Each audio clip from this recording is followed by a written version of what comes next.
오늘은 그 42쪽입니다. 회계의 기본 원리.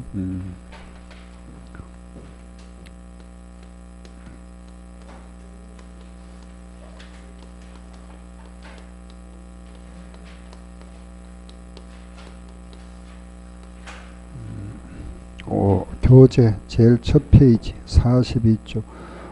요번은 가장 이제 기초 부분입니다. 그죠? 분계 정도 할 수 있으면 되죠. 분계하고 순환 과정. 그죠? 1번 한번 보세요. 자산을 증가시키는 거래에 해당하지 않는 거. 1번 비품을 외상으로 구입해도 비품이라는 자산이 증가되죠. 그죠? 차입금의 상환을 면제받았다. 차입금 부채 감소 면제받았죠. 이익 발생했습니다. 자산하고는 관련 없죠. 그죠? 답은 2번. 답이 2번이다. 그죠? 3번은 주주로부터 현금을 출자하고 현금이 들어왔죠. 자산의 증가. 은행으로부터 현금 빌려왔다. 현금이 들어왔죠. 자산의 증가. 이자를 현금 받았죠. 현금 들어왔죠. 자산의 증가. 그 2번은 자산하고 관련 없다. 그죠? 그 답은 2번이다. 그 18회 시험에 요 1번, 2번, 3번, 4문제가 나왔습니다. 그죠?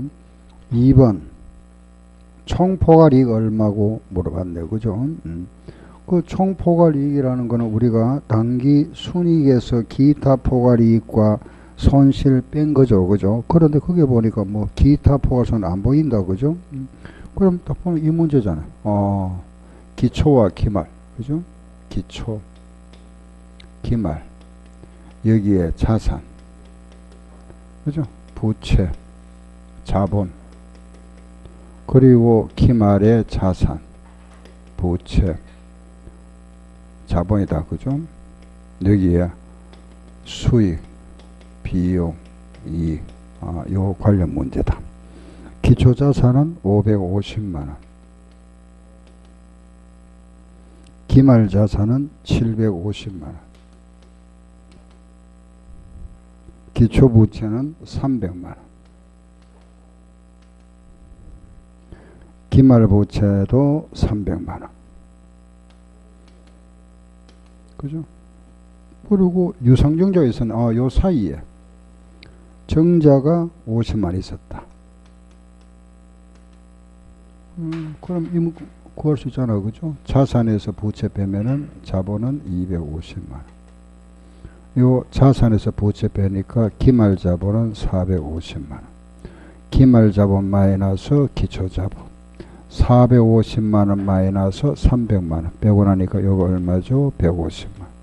여기다가 기타 포괄손이 없으니까 이게 답이 돼버리죠. 그죠? 3번 답. 3번 회계 거래에 해당하지 않는 거. 거래 아닌 거. 시설물을 도난당했다. 손실이 발생했죠. 원가 130만원의 상품을 100만원에 팔았다. 당연히 거래고, 이자를 현금 지급했다. 거래 맞죠. 그죠? 계약을 체결하고 집세 지급했다. 거래 맞죠. 거래라는 거는 분개할 수 있는 거. 자산의 증가, 비용의 발생, 또 거래를 합니다. 그죠? 직원과 월급을 200만원의 고용계약을, 이건 거래 아니죠. 그죠? X. 차기 연도로 잔액이 이월되지 않는 거. 우리 이월되는 거는 자산부채 자본. 그건 자산부채 자본 아닌 거 1번. 1번이잖아. 2번은 자본, 3번은 부채, 4번 자본, 5번도 자본이다. 그죠? 1번 손익이잖아. 손익. 비용 수익은 다음에 너무 안 갑니다. 그죠? 제외. 5번도 요 문제죠. 기초자산 구해봐라. 그죠? 똑같은 문제입니다. 그죠?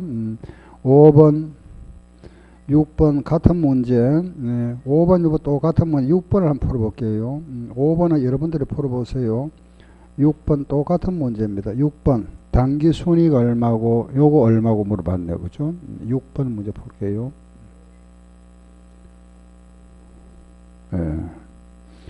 대입합니다. 그죠? 기초자산은 7만원,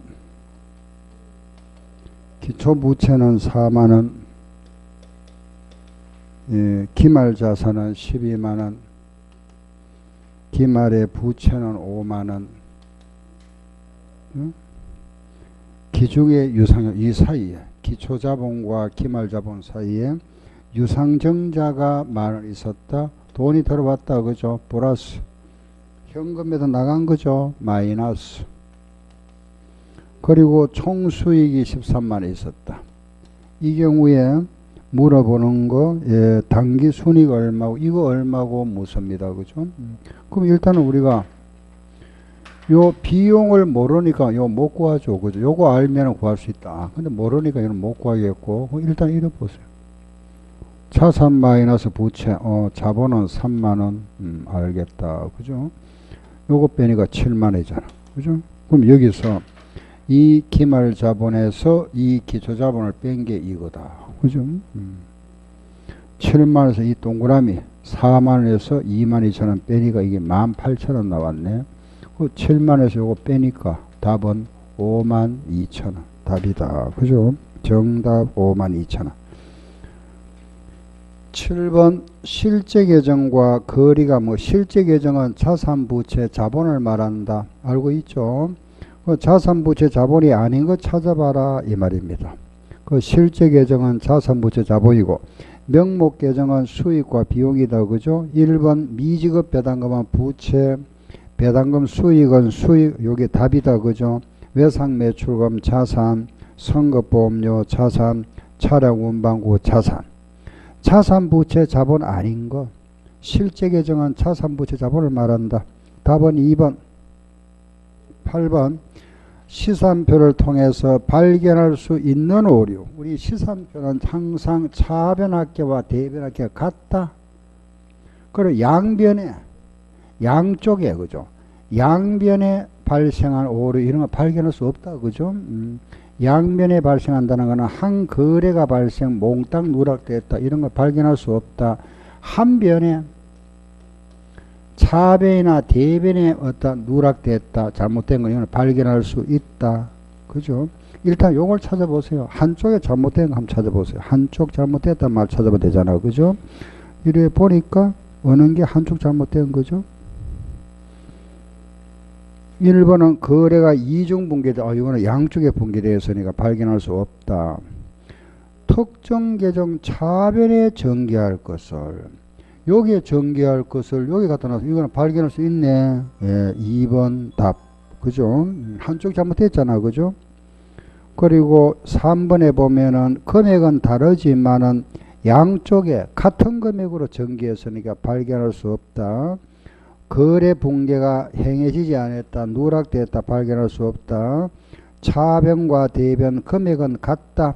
계정 과목이 잘못된 이것도 발견할 수 없다. 그죠? 9번. 시산표에 소모품 B가 124,000원 있었다.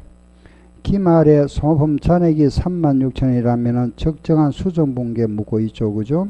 수정전 시산표에 소모품 B가 124,000원 있었다는 것은 우리는 소모품 처리가 소모품 B로 했다. 그죠? 이렇게 처리해 놨다 이 말이죠.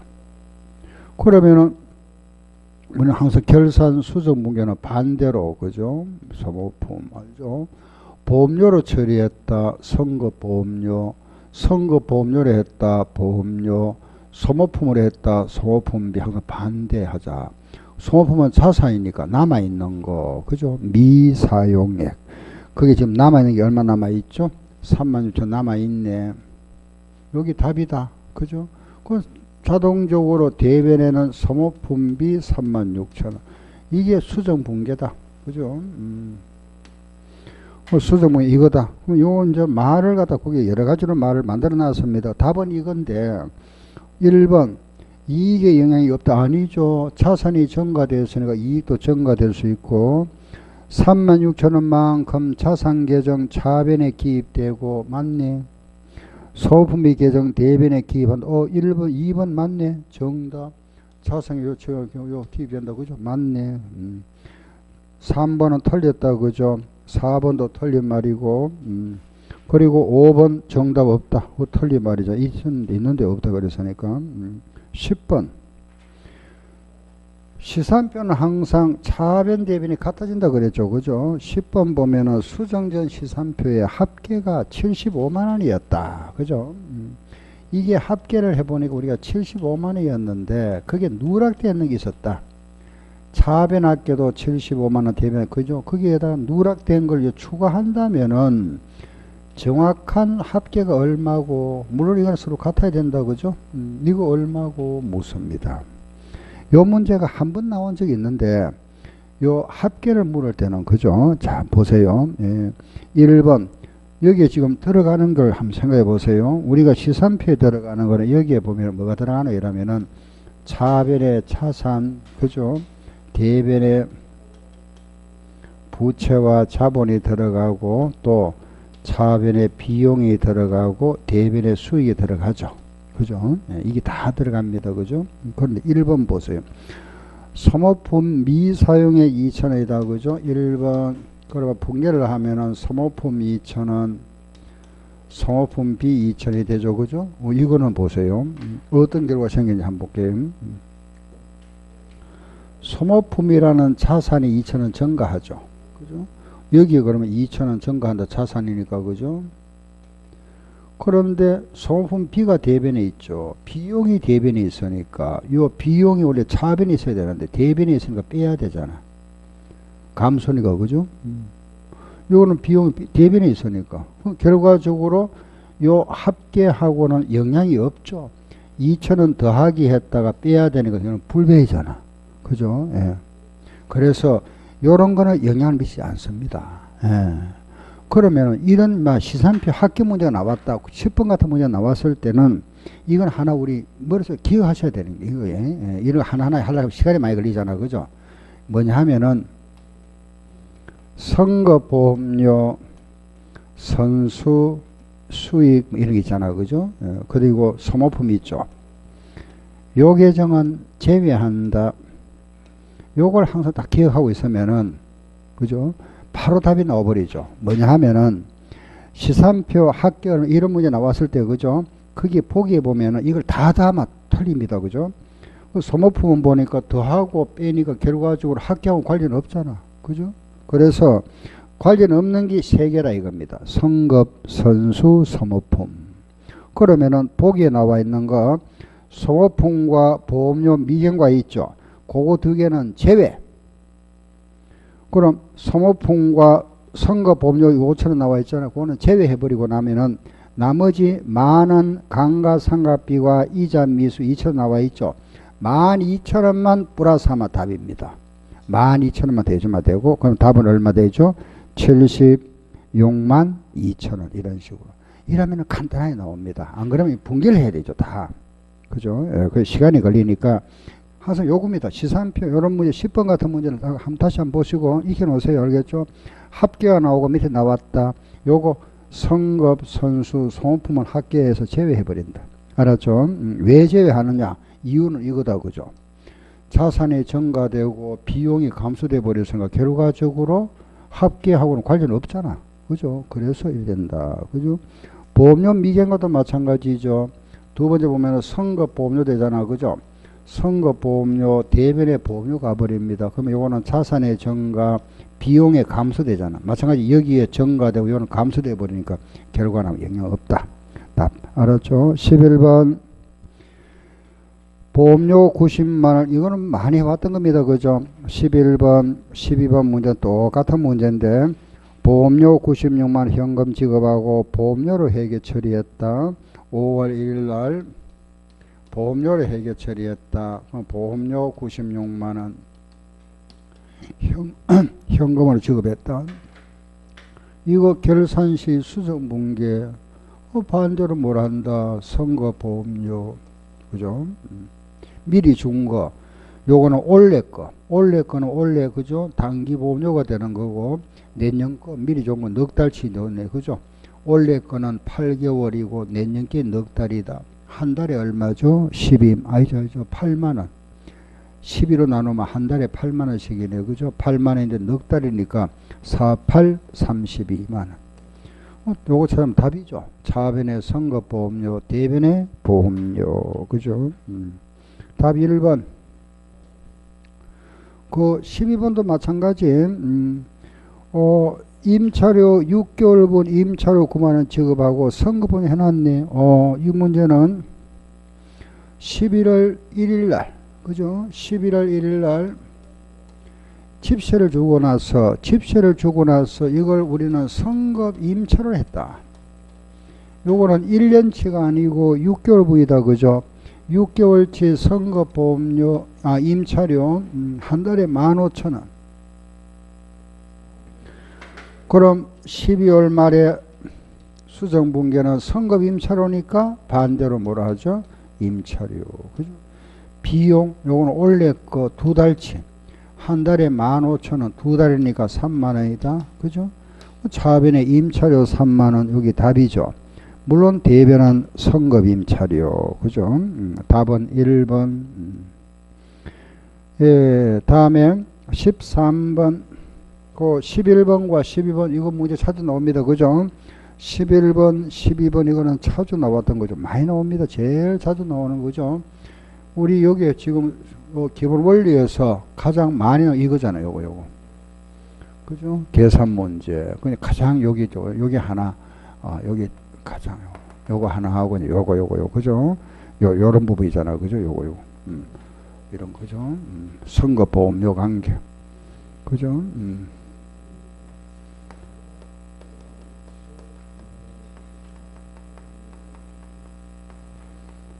요거 두 개가 가장 많이 나오죠. 요거하고, 그죠?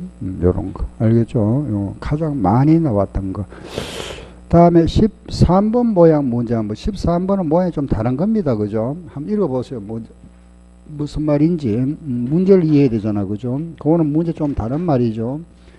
보험료를 현금 지급하고 선급보험료를 회계 처리하는데, 선급보험료 기초가 15만원이고 기말이 12만원이었다.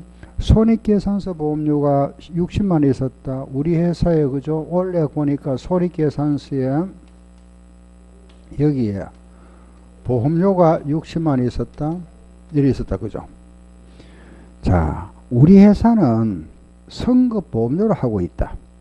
이 보험료가 지금 손익계산서 60만 원인데 이 중에 금년에 현금으로 지급한 보험료 얼마고, 무슨 말이냐 하면은 지금 우리 손익계산서에 보험료가 60만 원 되어 있는데 요 중에서는 작년에 돈 좋은 것도 있고 올해 좋은 보험료도 있다 이 말입니다. 이 중에, 그죠? 보험료를 갖다가 우리는 이제 보험료 미리 줬으니까, 그래 미리 줬으니까 작년에 미리 준 돈도 있고 올해 준 것도 있다.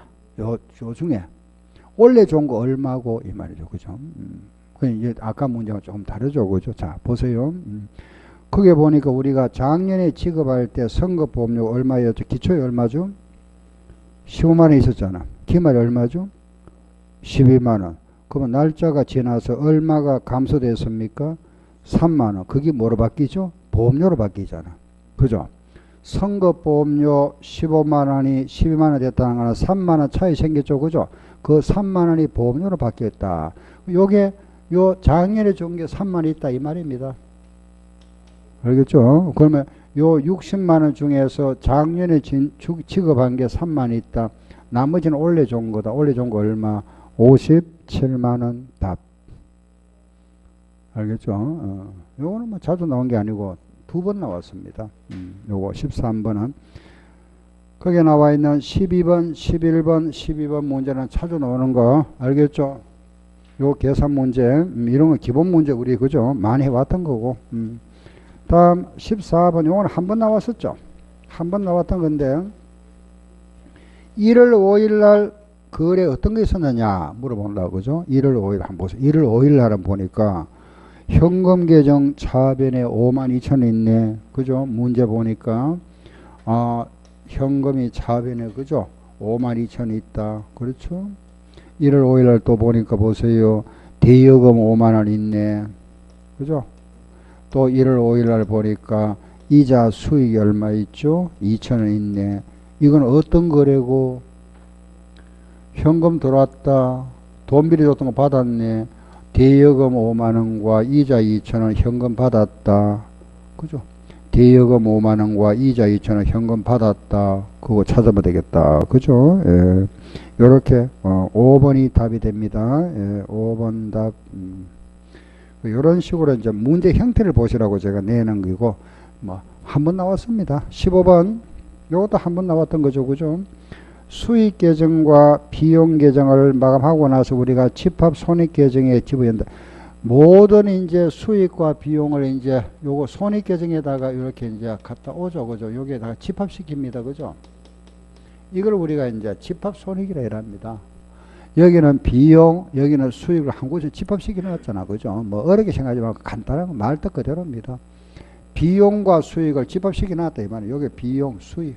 알겠죠? 비용, 수익을 집합시켜 놨는데 그게 보니까 지금 차변이 얼마냐? 71,800원이더라. 이 합계가 71,800원이고 대변 합계가 얼마냐? 96,500원 생겼다. 그죠? 이 말은 이거는 수익이고 이거는 비용이죠. 그죠? 그럼 그만큼 뭐가 증가되죠? 이익이 증가되죠. 이익이 증가됐다. 그죠? 이게 이익이 증가됩니다. 얼마가 이익이 증가된 거죠? 24,700원만큼 이익이 증가되잖아. 그죠? 요 이익이 증가되는 요 부분이 자본이 또 증가되잖아. 이익이 증가됨으로써 자본이 증가된다. 그죠? 결과적으로. 그러면은 물어보는 거 보세요. 원래 이익잉여금 기초가 52,000원 있었다. 지난기에 넘어왔던 잉여금이 52,000원 있었고, 그죠? 기초자본금이 12만원 있었고, 원래 또 이익이 24,700 생겼잖아. 그러면 기말자본금 얼마, 기말이 이게 다 더하면 기말자본금 얼마고 196,700원 생겼네. 그죠? 196,000. 알겠죠? 그죠? 기초잉여금에다가 자본금에다가, 그죠? 원래 생긴 이익까지 대주면 되잖아. 그죠? 예, 그럼 얼마고 이 말입니다. 이런 거는, 그죠? 한번 보면은 뭐, 그죠? 아, 문제 형태, 이런 거 나왔구나. 16번. 시산표에서 발견할 수 있는 오류다. 1번 비품을 현금 구입하고 2번 기장 이거는 발견할 수 없다. 사채 계정 잔액을 매도가 하는 금융사 계정 차변에 기입해서 사채는 부채잖아. 부채. 부채는 대변에 기장해야 되죠. 그죠? 대변에 기장할 것을 차변에 기장했다 이 말이잖아. 자산으로. 그죠? 이거는 발견할 수 있다. 틀리니까. 그렇죠? 그죠? 사채는 부채인데 부채를 자산에 갖다 이었으니까 이거는 발견할 수 있다. 2번은 발견할 수 있다. 건물 자산 계정을 투자부동산이라는 자산 계정에 같은 자산 갖다 이어놨잖아. 그죠? 건물이라는 자산 같은 차변이 있죠. 자산도 차변, 건물도 차변, 투자부동산도 자산이라는 차변이 같은 차변이 있으니까 발견할 수 없다. 개발비도 자산이고 그게 연구비는 비용이잖아. 그죠? 같은 차변이 있잖아. 여기 있던 거 여기 같은 거 이것도 발견할 수 없잖아. 그죠? 매입 채무를 현금 지급했는데 빠뜨려 버렸습니다. 발견할 수 없다. 17번 차기로 넘어가는 영구계정 이게 실제계정 같은 말 그죠? 그죠? 영구계정, 실제계정, 실질계정 같은 말입니다. 자산부채 자본을 말한다. 그죠? 자산부채 자본. 그럼 자산부채 자본 아닌 거 찾아봐라. 5번이잖아. 비용. 그죠? 18번 12개월분 보험료 6만원 현금으로 지급하고 보험료로 분개했다. 12월 말에 수정분개 어떻게 하느냐. 요거 수정분개잖아. 그죠? 간단하잖아. 그죠? 9월 1일날 6만원 9월 1일날 6만원 보험료 지급하고 보험료로 분개했다. 보험료 6만원으로 이래 분개해놨다. 12월 말에 수정분개 어떻게 하느냐. 보험료만 뭐라 한다. 선거보험료 미리 준 거 요거 넉 달치는 올해 거 내년 거. 그죠? 그게 지금 1년치잖아. 그죠? 8개월치네. 6만원이면 한 달에 얼마? 한 달에 5천원. 8개월이니까 얼마? 4천원입니까? 4만원. 선거보험료 4만원 찾아봐야 되겠네. 대변의 보험료 4만원. 3번 답. 그죠? 예, 다음에 19번 문제는 기말부채는 이거 이 문제네. 그죠? 요 문제 알죠? 그죠? 요거 예, 요 문제 그대로 요 자산부채 자본 이 문제입니다. 요 문제 그죠?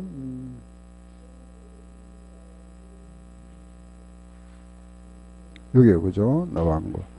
기말 자산은 40만원. 그렇죠? 기초 자본은 12만원. 요게 12만원이다. 그죠? 총 수익은 40만원이다. 요게 40만원이고, 총 비용은 32만원이다. 그 이익은 8만원 나오겠네요. 그죠?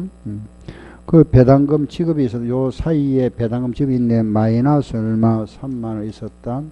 지금 물어보는 거 기말 부채 얼마고 물어봤네요. 그죠? 요거 물어서 이걸 알아야 되잖아. 그죠? 그래서 그러면은 요 이익이 나와 있으니까 요 기말 자본에서 요 기초 자본을 빼면은 요거 나오잖아.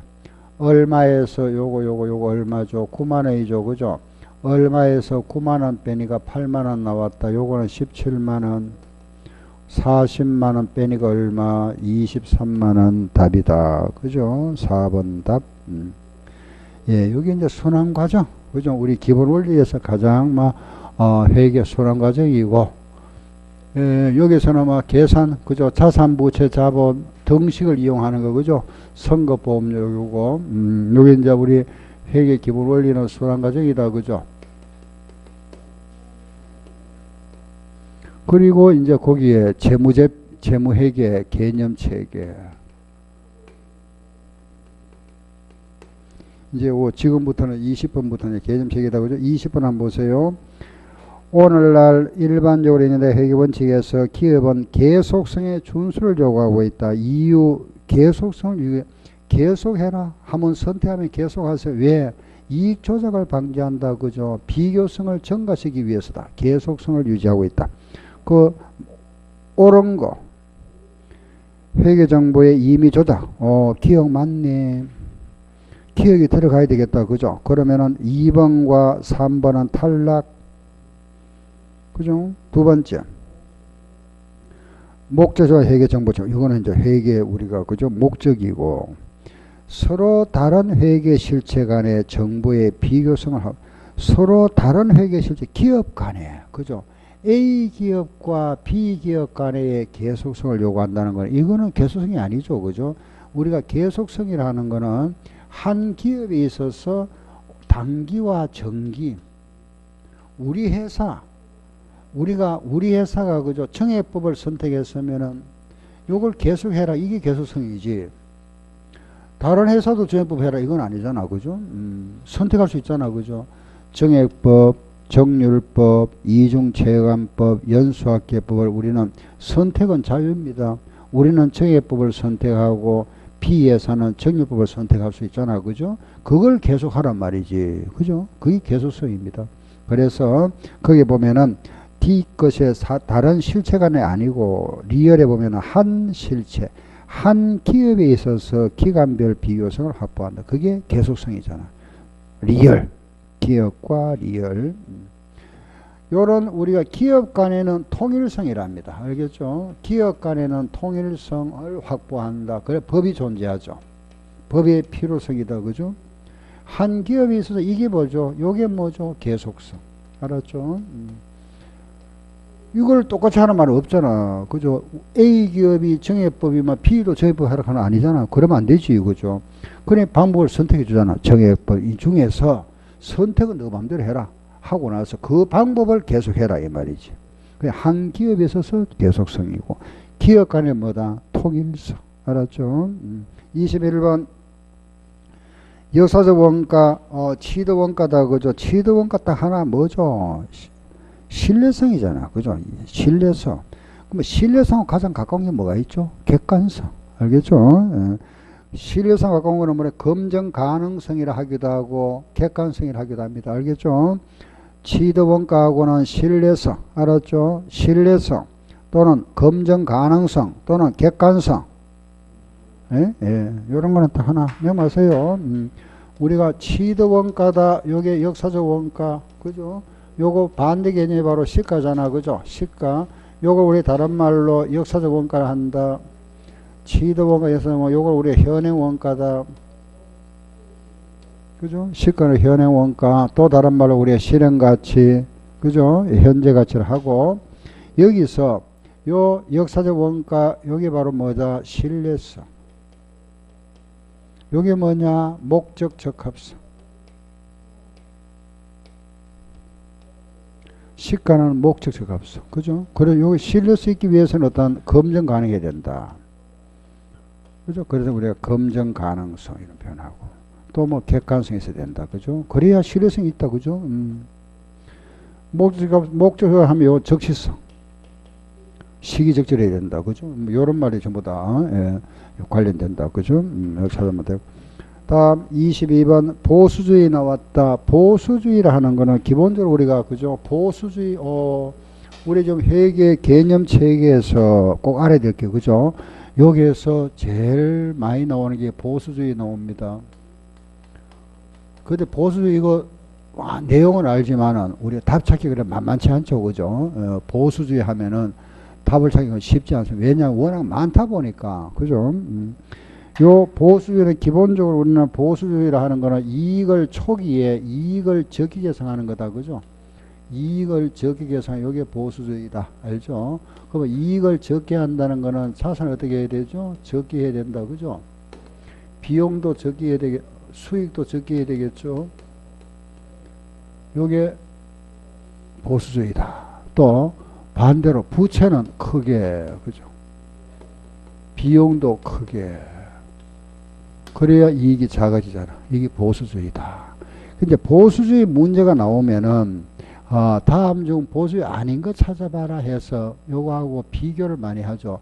그 요래 이제 출제해서 요걸 잘 요런 걸 하나씩 바로 잘 하죠. 잘고 이제 문제 출제를 많이 하는데 발생 기준하고 보수주의는 다릅니다. 그죠? 그러면 발생 기준 하면은 여기 뭐냐 하면은 선거보험료 우리 방금 한 거 있죠. 선거 먼저 줬다, 뭐 먼저 받았다, 아직 안 받았다, 안 줬다 이런 거는 모두 다 발생 기준에 의한 겁니다. 알겠죠? 이거는 보수주의 처리가 아니다. 그럼 문제가 만약에 보수주의 아닌 거 찾아봐라 하거들랑 요런 게 있으면 눈에 띄면 요거 먼저 답을 찾아버리고 요게 없거들랑 요렇게 이제 우리 그죠? 요거 충족하는지 안 하는지를 확인해 봐야 되겠죠. 그죠? 그래서 시간이 좀 걸립니다. 그죠? 그럼 그 예제 문제 22번 보수주의에 따라 회계처리 어느 것인가 시가가 아닌 원가로 평가. 이거는 역사적 원가. 5년 동안 사용할 수 있는 계산기를 3만에 취득하면서 자산 처리하지 않고 비용 처리 금액이 적잖아. 그죠? 이런 거는 중요성. 백화점이 상품권 발행 시에 수익을 인식하지 아니하고 교환 시에 인식한다. 요거는 수익의 인식 시점, 인식 기준이죠. 그죠? 재고자산의 공정가치가 원가보다 하락했다. 자산의 가치가 하락했을 때 공정가치 평. 이게 바로 뭐죠? 보수주의. 선거 비용 나왔죠. 선거 비용은 무슨 요거 나왔잖아. 발생 기준. 그죠? 그래서 4번이 답이다. 이리 찾아야 됩니다. 예, 다음 뒤로 갑니다. 23번. 그 23번 문제. 이것도 뭐 여러 번 나왔습니다. 그죠? 그런데 이거는 뭐, 우리 이런 거는 네 가지잖아. 그죠? 감사의견 네 가지. 적정의견, 적정의견, 그죠? 예, 한정의견, 부적정의견, 의견 거절. 회계감사 기준상 표현되어 있는 감사의견 중에서 감사 범위에 제한이 있었다. 감사의 제한을 받았다. 그거는 뭐죠? 의견 거절. 알았죠? 잘 됐다. 적정 의견. 조금 잘못됐다. 한정 의견. 많이 잘못됐다. 부적정 의견. 감사의 제한을 받았다. 알겠죠? 예, 감사를 갔는데 뭐 서류도 안 주고, 그죠? 예, 담당자도 안 나타나고, 감사를 못했다. 제한을 받았다. 이런 의견 거절입니다. 아시죠? 제한 하는 말 나오다 보죠. 의견 거절. 24번. 작성과 표시된 책임 누구? 경영자. 25번은 재무제표 아닌 거. 그죠? 아닌 거. 2번. 은행계정 조정표. 26번. 목적 적합성을 높이기 위한 회계정보가치의 질적 특성. 목적 적합성. 목적 적합 나왔다. 그죠? 뭐죠? 뭘까요? 예측가치, 확인가치, 중요성 있잖아. 그죠? 거기 보면은 5번이 되겠네요. 그죠? 우리 왜 이거 있잖아요. 근본적 특성, 질적 특성이 있죠. 근본적 특성 하면은 요게 두 가지 있다. 그죠? 하나는 뭐죠? 목적 적합성.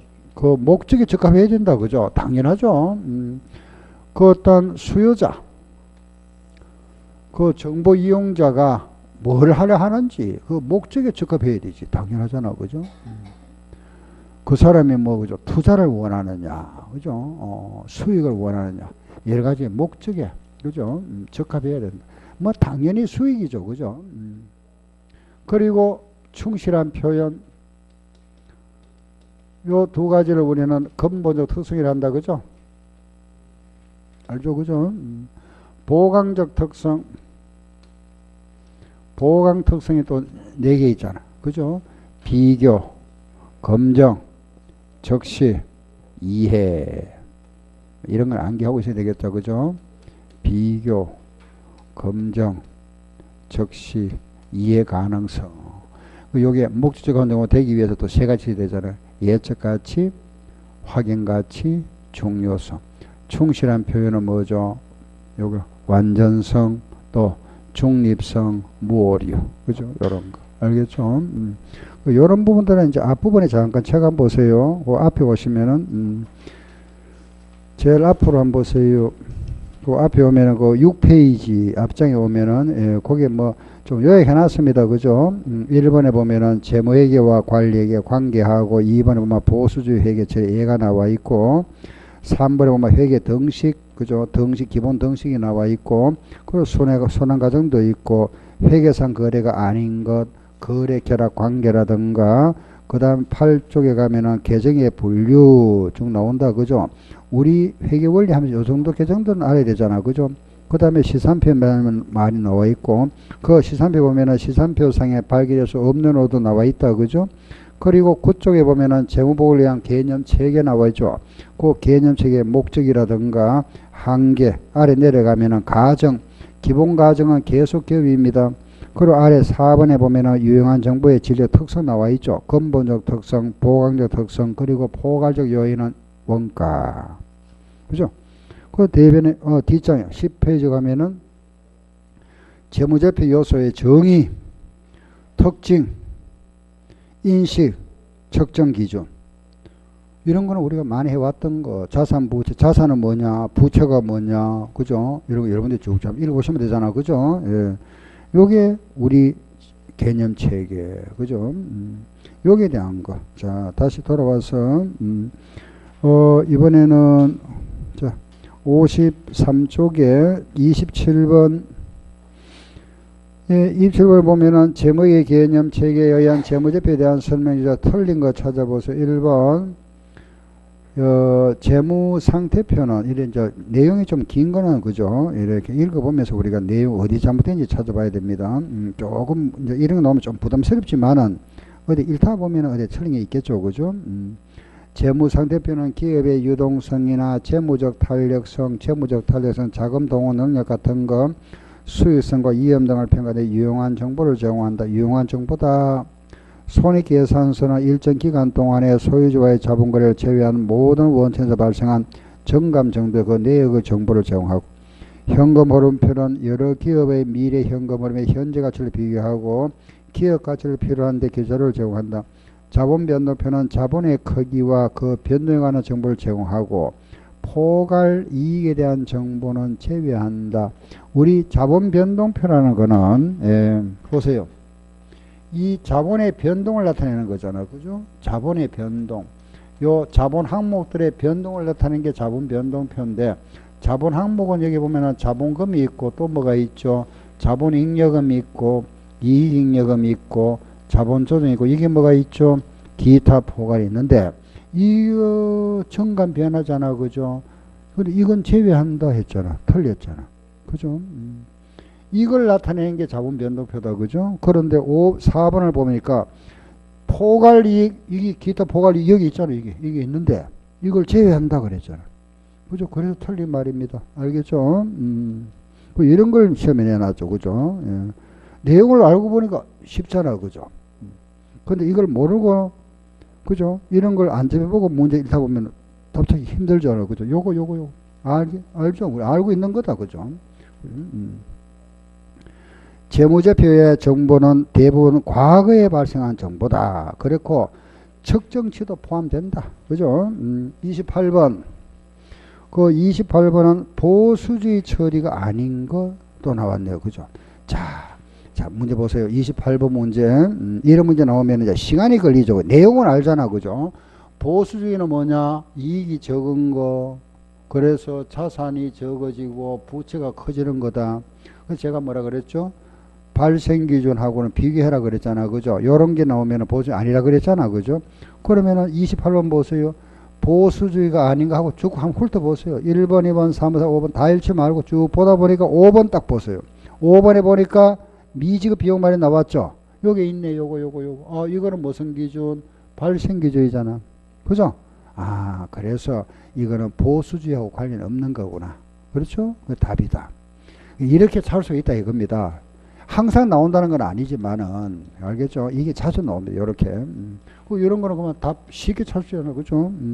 자주 나오는 거니까. 그래서 5번 같은 이렇게 답을 찾아라. 알겠죠?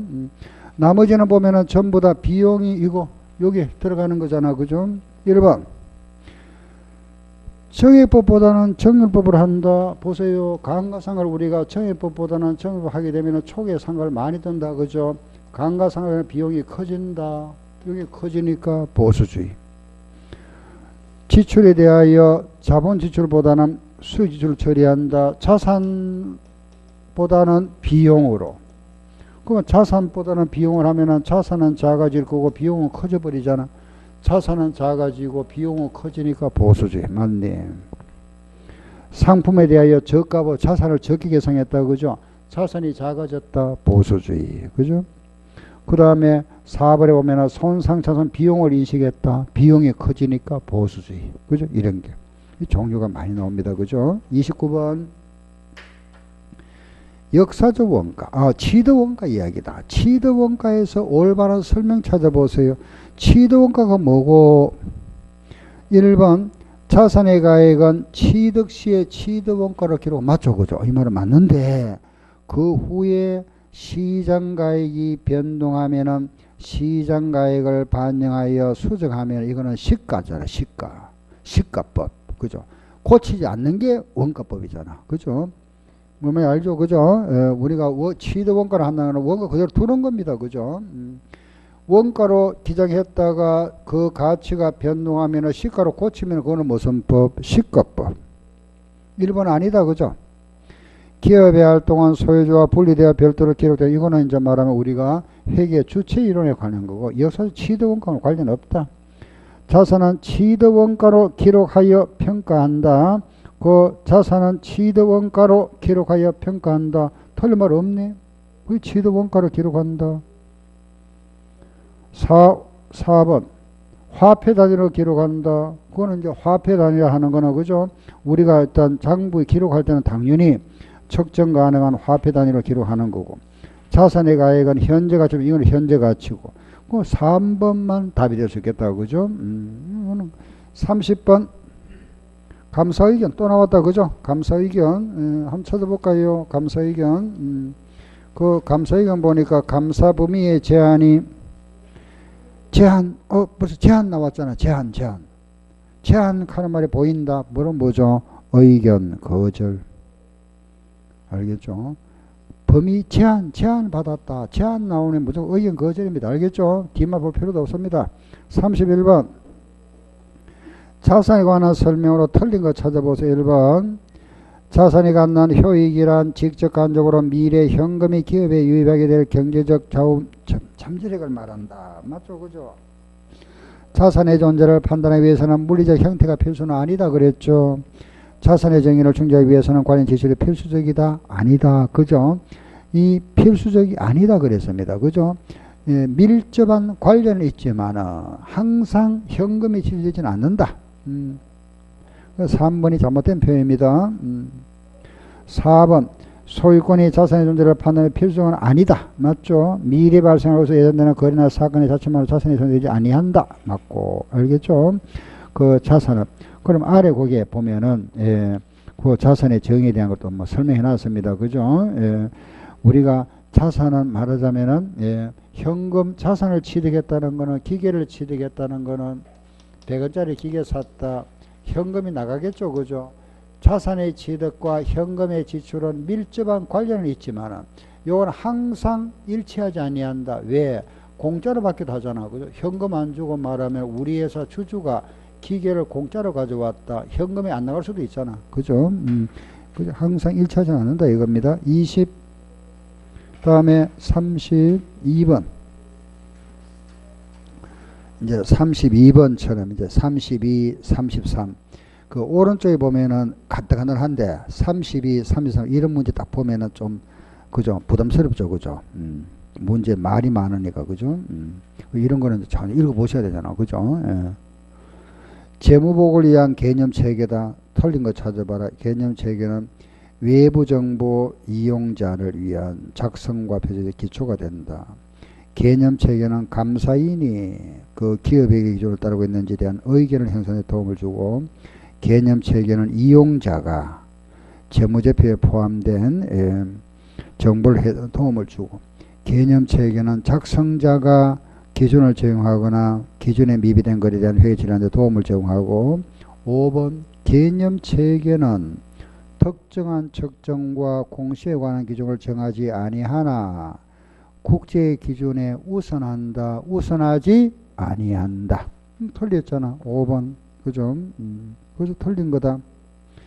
33번 재무회계 개념 체계에서 제시한 재무제표의 질적 특성에 관한 설명으로 틀린 거 찾아보세요. 1번 재무제표의 근본적 특성은 비교, 검정, 즉시 이해 가능성이다. 이거는 무슨 특성? 보강적 특성이잖아. 그죠? 그래서 틀렸다. 알았죠? 예. 잠깐 쉬었다가 하도록 합시다.